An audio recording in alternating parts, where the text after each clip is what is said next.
Study आई 8 में मैं रामकृष्ण कुमार हीरा आप सबों का फिर से स्वागत करता हूं। आज हम मैराथन क्लास शुरू करने जा रहे हैं जो समान विज्ञान से भौतिक विषयों से शुरू करने जा रहे हैं। तो वीडियो को अंत तक देखिएगा। आप इस चैनल पर नए आए हैं तो मेरे चैनल को सब्सक्राइब, लाइक और कमेंट करें। तो देर ना करते हुए अब वीडियो को शुरू कर रहे हैं। तो आज का मेरा पहला प्रश्न है, निम्नलिखित में से किसने न्यूटन से पूर्व ही बता दिया था कि सभी वस्तुएं पृथ्वी की ओर गुरुत्वाकर्षित होती है? Option A Aryabhata, B Varahamihira, C Buddhagupta, D Brahmagupta. तो इसका राइट आंसर है ऑप्शन डी ब्रह्मगुप्त। ब्रह्मगुप्त ने न्यूटन से पूर्व ही बता दिया था कि सभी वस्तुएं पृथ्वी की ओर गुरुत्वाकर्षित होती है। और इसके बारे में और विस्तार से हल्का सा जान लें कि ब्रह्मगुप्त क्या थे। ब्रह्मगुप्त थे ये एक गुप्तोत्तरकालीन गणितज्ञ एवं खगोल शास्त्री थे। इन्होंने ब्रह्म सिद्धांत की रचना की तथा सर्वप्रथम इन्होंने यह बताया कि पृथ्वी सभी वस्तुओं को अपनी ओर आकर्षित करती है। वहीं दूसरे प्रश्न की बात करें तो गुरुत्वाकर्षण का सिद्धांत किसने दिया था? Option A Charles Newton, B Isaac Newton, C Charles Babbage, D John Adams. तो इसका राइट आंसर है option B Isaac Newton. Isaac Newton ने गुरुत्वाकर्षण का सिद्धांत दिया। वहीं बात करें इनके बारे में विस्तार से जरा कि गुरुत्वाकर्षण पदार्थ एक दूसरे की ओर आकृष्ट होने की प्रवृत्ति है। सर आइजैक न्यूटन ने गति के 3 नियमों एवं गुरुत्वाकर्षण के सिद्धांत का प्रतिपादन किया। न्यूटन अपनी मौलिक खोजों के आधार पर बताया कि विश्व का प्रत्येक कण एक दूसरे की ओर अपनी ओर आकर्षित करता रहता है। कणों के बीच कार्य करने वाले पारस्परिक आकर्षण को गुरुत्वाकर्षण तथा उसने उत्पन्न बल को आकर्षण का बल कहा जाता है। हम आपको बता दें कि आने वाले समय में हम एसएससी जीडी के हिंदी के प्रश्न जो अभी बहुत से विद्यार्थियों ने बताया है क्या कि वो उनको दिक्कत हो रहा है, हम उसका भी एक वीडियो जल्द ही लेकर आ रहे हैं आगामी 2-3 दिनों में। तो अब हम तीसरे प्रश्न की ओर बढ़ रहे हैं। तो गुरुत्वाकर्षण के सार्वभौमिक नियम का प्रतिपादन किसने किया? Option A Newton, B Galileo, C Copernicus, D Einstein. आप एक चीज़ जान लें कि हम सभी प्रश्नों का उसको विस्तार से बताने की कोशिश करें ताकि विद्यार्थियों को दिक्कत ना हो, वो आसान से समझ सके और इससे संबंधित जो भी प्रश्न आने वाली परीक्षाओं में आए तो उसके वो सही से आंसर दे सके। तो इसका राइट आंसर जो है वो न्यूटन है। न्यूटन ने गुरुत्वाकर्षण के सार्वभौमिक नियम का प्रतिपादन किया। वहीं इसके बारे में ज़रा विस्तार से जान लें कि गुरुत्वाकर्षण का सार्वभौमिक नियम का प्रतिपादन न्यूटन ने कर दिया था। इस नियम के अनुसार 2 पिंड के बीच लगने वाले आकर्षण बल का परिणाम उन पिंडों के द्रव्यमान के गुणनफल समानुपाती तथा उनके बीच दूरी का व्यनुपाती होता है। वहीं बात करें F = G/mm, माई = पहले पिंड और द्रव्यमान होता है। तो इनके बारे में बस इतना ही। आज का मेरा चौथा प्रश्न है, पीसा की झुकी हुई मीनार गिर नहीं जाती है क्योंकि? ऑप्शन ए वह शीर्ष भाग में पतली हो गई है, बी वह बड़े तल क्षेत्रफल को आच्छादित करती है, सी वह गुरुत्वाकर्षण केंद्र निम्नतम स्थिति में रहता है, डी गुरुत्व केंद्र से जाने वाली ऊर्ध्वाधर लाइन तल के अंदर रहती है। तो इसका आंसर आपको बताना है। तो इसका हम बता रहे हैं कि इसका जो राइट आंसर है ऑप्शन डी है। क्या कि ऑप्शन डी है कि गुरुत्व केंद्र से जाने वाली ऊर्ध्वाधर लाइन तल के अंदर रहती है। वहीं उनके बारे में हल्का विस्तार से जान लें कि गुरुत्व केंद्र का वह बिंदु जहाँ वस्तु का संपूर्ण द्रव्यमान संकेंद्रित होता है। कोई भी वस्तु तब तक स्थिर रहती है जब तक गुरुत्व केंद्र से जाने वाली ऊर्ध्वाधर रेखा उसके तल से होकर गुजरती है। तो वहीं पर बात करें कि अभी तक पीसा मीनार का जो गुरुत्वाकर्षण का जो केंद्र से होकर जाने वाली ऊर्ध्वाधर रेखा मीनार के तल अंदर रहती है, इसीलिए वो झुकी हुई अभी तक नहीं गिरी है। इसका सबसे बड़ा मेन रीज़न यही है। और ऐसा माना भी जा रहा है कि मीनार के ओर अधिक झुकने का गुरुत्वाकर्षण होकर जाने वाली रेखा मीनार तल से बाहर हो जाएगी और वह गिर पड़ेगी। ऐसे अनुसंधानकर्ता के अनुसार जो है कि 2030 से 2050 तक यह मीनार पूर्ण रूप से गिर जाएगा, ऐसा अनुमान लगाया गया है। तो वहीं बात करें तो 5वें प्रश्न की, कृत्रिम उपग्रह पृथ्वी से सुस्पष्टता ट्रैक किया जा सकता है। ऑप्शन ए डॉल्फर प्रभाव द्वारा, बी सोनार द्वारा, सी रडार द्वारा, डी पल्सर द्वारा। तो इसका राइट आंसर है ऑप्शन ए डॉल्फर प्रभाव द्वारा कृत्रिम उपग्रह पृथ्वी से सुस्पष्टता से ट्रैक किया जा सकता है। वहीं इनके बारे में जरा विस्तार से जान लें कि कृत्रिम जो उपग्रह है पृथ्वी के डॉल्फर ट्रैकिंग द्वारा सुस्पष्टता से ट्रैक किया जा सकता है। यह ट्रैकिंग जो होता है ट्रांसमीटर रिसीवर की सहायता से की जाती है। वहीं डॉल्फर का प्रभाव की मदद से सुस्पष्टता से यह ट्रैकिंग संभव होती है।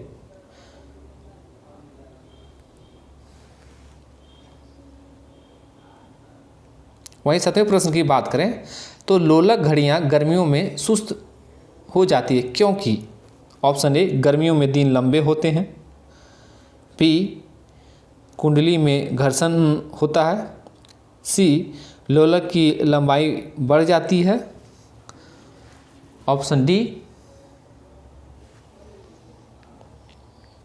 लोलक के भार में परिवर्तन हो जाता है।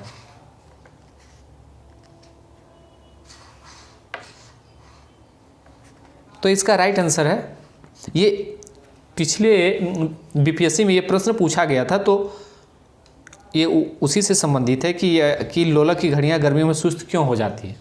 तो इसका जो राइट आंसर है कि लोलक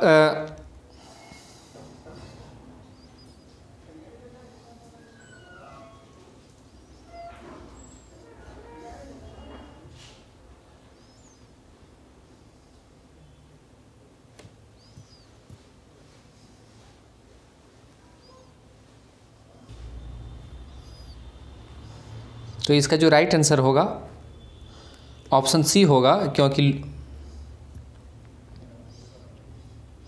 लोलक की लंबाइयाँ बढ़ जाती है जिसके कारण लोलक की घड़ियाँ गर्मियों में सुस्त हो जाती है।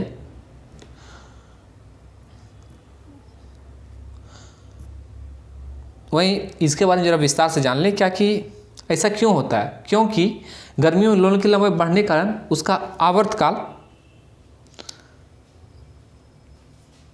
उसका आवर्तकाल भी बढ़ जाता है। परिणाम स्वरूप लोलक की घड़ियां गर्मियों में सुस्त पड़ जाती है। जहां बात करें कि सरल का लोलक आवर्तकाल होता है T = 2π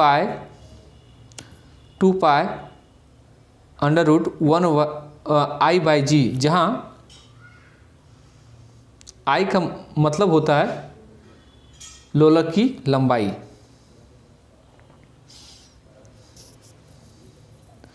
अब वही बात है, उसी से संबंधित एक प्रश्न और है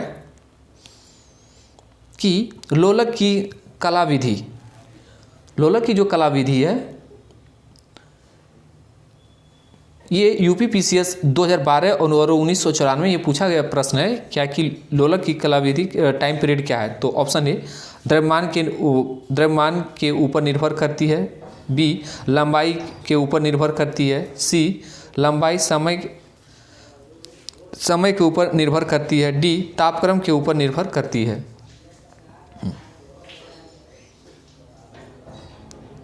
तो इसका राइट आंसर है ऑप्शन बी। इसका ऑप्शन बी होगा क्या कि लंबाई के ऊपर ये निर्भर करती है लोलक की कलाविधि। वहीं बात करें 8वें प्रश्न की, जब कोई वस्तु ऊपर से गिराई जाती है तो उसका भार होता है। ऑप्शन ए 0, बी अपरिवर्तित, सी 0 परिवर्तित, या डी सभी गलत। आपको इसमें बताना है कि जब कोई वस्तु ऊपर से गिराई जाती है तो उसका भार होता है।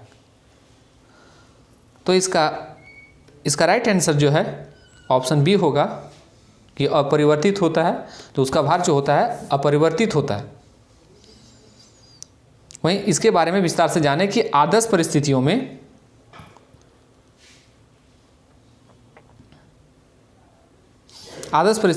वायु प्रतिरोध को नगण्य मानते हैं जब किसी वस्तु को ऊपर से गिराने पर उसके भार में कोई परिवर्तन नहीं होता है, क्योंकि द्रव्यमान और उस पर लगने वाला गुरुत्वीय त्वरण अपरिवर्तित रहता है।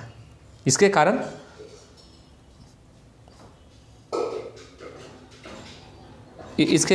कोई वस्तु ऊपर से गिराई जाती है तो उसका भार अपरिवर्तित होता है। वहीं 9वें प्रश्न की बात करें कि एक लकड़ी झूले पर बैठी स्थिति में झूल रही है, उस लकड़ी के खड़े हो जाने पर प्रदोल आवर्तकाल है। ऑप्शन ए कम हो जाएगा, बी अधिक हो जाएगा, सी लकड़ी की ऊंचाई पर निर्भर करेगा, डी अपरिवर्तित रहेगा। तो इसका राइट आंसर है ऑप्शन ए कम हो जाएगा। एक लकड़ी झूले पर बैठी स्थिति में झूल रही, उस लड़की को खड़े हो जाने पर प्रदोल आवर्तकाल में क्या हो जाएगा, वो कम हो जाएगा। ये जो प्रश्न है 1997 के आईएएस एग्जाम में, आईएएस के पीटी एग्जाम में ये प्रश्न पूछा गया है। इनके बारे में हल्का सा विस्तार से जान लें क्या कि ऐसा क्यों होता है। क्योंकि लड़की झूले पर बैठी स्थिति में झूला झूल रही है, उस लड़की के खड़े हो जाने पर लोलक की लंबाई कम हो जाती है और फलस्वरूप उसका प्रदोल आवर्तकाल कम हो जाता है, जिसके कारण वो कम हो जाएगा, उसका आवर्तकाल क्या होगा, कम हो जाएगा।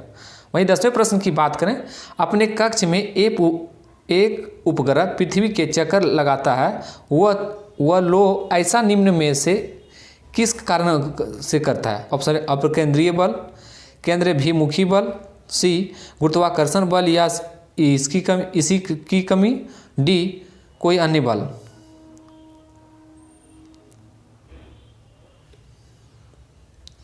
तो इसका राइट आंसर है ऑप्शन बी केंद्राभिमुखी बल। केंद्राभिमुखी बल के कारण अपने कक्ष में एक उपग्रह पृथ्वी के चक्कर लगाता रहता है, वह लो ऐसा निम्न में से किस कारण, यही कारण से होता है। अपकरण केंद्राभिमुखी बल के कारण वो चक्कर लगाता रहता है।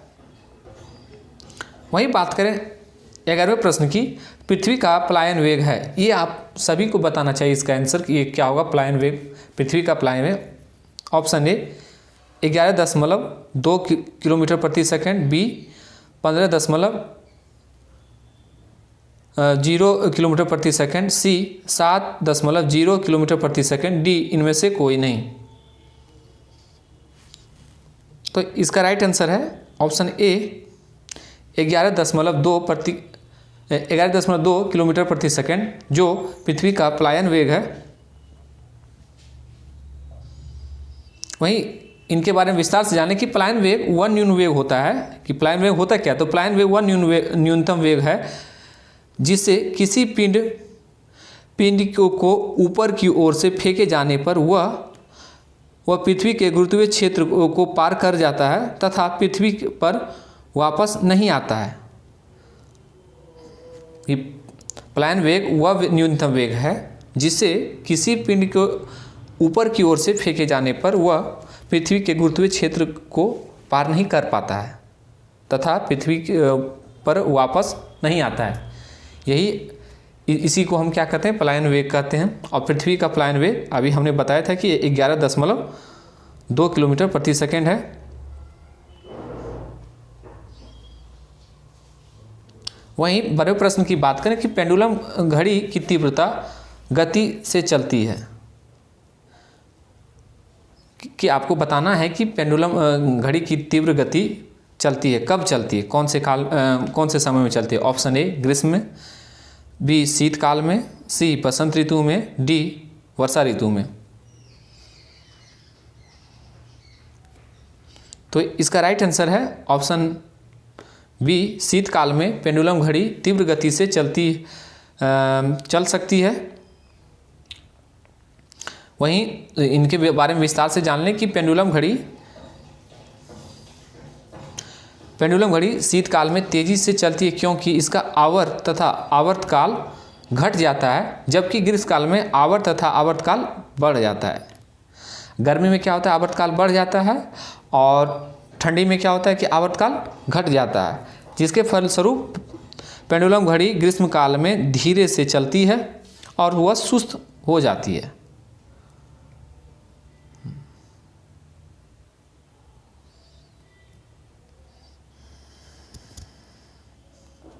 वही बात करें तो 13वें प्रश्न की, चंद्रमा पर वायुमंडल नहीं होने का क्या कारण है। ये बहुत अच्छा प्रश्न है। ये यूपीपीसीएस मेंस का 2012 का प्रश्न है। ये आपको इसके बारे में और अच्छा से जानिए। तो इसका जो पहला ऑप्शन है, यह पृथ्वी के निकट है, यह सूर्य से प्रकाश प्राप्त करता है, सी यह पृथ्वी की परिक्रमा करता है, डी इस पर गैस अणुओं का पलायन वेग उनके वेग माध्यम से मूल वेग से कम होता है। तो इसका राइट आंसर जो है ऑप्शन डी है कि इस पर गैस अणुओं का पलायन वेग उनके वर्ग माध्यम से मूल वर्ग में कम होता है। जो चंद्रमा का वायुमंडल नहीं होने का यही कारण है। वहीं जरा इनके बारे में विस्तार से जान लें कि चंद्रमा का वायुमंडल नहीं पाया जाता है कि वायुमंडल में अनेकों गैसों का मिश्रण है। चंद्रमा पर पलायन वेग का मान लगभग 2.4 किलोमीटर प्रति सेकेंड है, और धरती पर पलायन वेग जो है 11.2 किलोमीटर प्रति सेकेंड है, जो अभी पिछले प्रश्न में हमने बताया था। वहीं बात करें तो चंद्रमा पर पलायन वेग से गैस के अणुओं का वेग ज़्यादा होने के कारण वहाँ से पलायन कर जाते हैं। इसी कारण से चंद्रमा पर वायुमंडल संभव नहीं हो पाता है।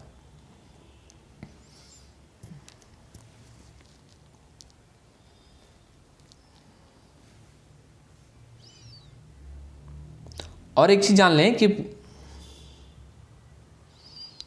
आज के 14वें प्रश्न की बात कर रहे हैं तो साधारण दाब पर पानी का क्वथनांक कितना होता है। Option A 150 degree Celsius, B 100 degree Celsius, C 250 degree Celsius, D 50 degree Celsius. तो इसका राइट आंसर है ऑप्शन बी 100 डिग्री सेल्सियस। साधारण दाब पर पानी का क्वथनांक 100 डिग्री सेल्सियस होता है। वहीं इनके बारे में विस्तार से जान लें क्या कि पानी का क्वथनांक हवा के दबाव के साथ बदलता रहता है। उच्च दबाव पर किसी द्रव का क्वथनांक वायुमंडल दबाव पर उसी द्रव के क्वथनांक से अधिक होता है। कम दाब उच्च ऊंचाई पर कम दाब और उच्च ऊंचाई पर क्वथनांक कम होता है।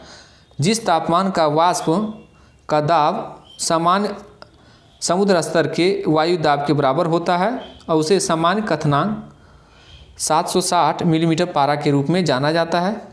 अधिक ऊंचाई पर क्वथनांक का तापमान कम होता है। वहीं समुद्र तल पर पानी 212 फ़ारेनहाइट पर उबलता है और पानी का क्वथनांक उसकी शुद्धता से प्रभावित होता है। वहीं बात करें तो यदि अणुओं के बीच आकर्षण बल अपेक्षाकृत प्रबल हो तो क्वथनांक बहुत अधिक होगा।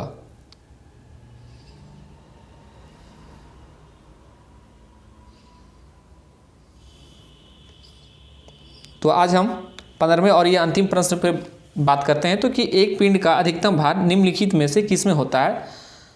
आपको बताना है कि पिंड का अधिकतम भार सबसे अधिक किस में होता है। तो ऑप्शन ए वायु में, बी जल में, सी हाइड्रोजन में, डी नाइट्रोजन में। तो इसका राइट आंसर है ऑप्शन सी हाइड्रोजन में। एक पिंड का अधिकतम भार हाइड्रोजन में होता है।